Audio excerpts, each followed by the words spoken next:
हाय अल्लाह अल्लाह, कैसी औलाद है, अपनी माँ को जलील किए जा रही, जरा लिहाज नहीं कि मैं माँ हूं तेरी।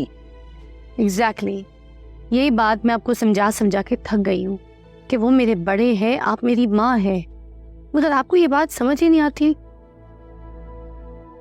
आपकी इन्हीं हरकतों की वजह से आपकी अपनी औलाद जहनी मरीज होकर रह गई है।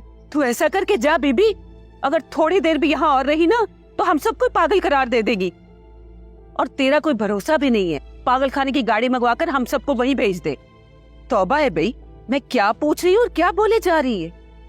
बस कर दे, जा बीबी जा। अच्छा आप नाराज ना हो, मुझे वाकई में वशमा के रिश्ते के बारे में अभी कुछ भी नहीं पता। अगर पता चला तो मैं सबसे पहले आपको बता दूंगी। खुश, अब मैं जाऊं?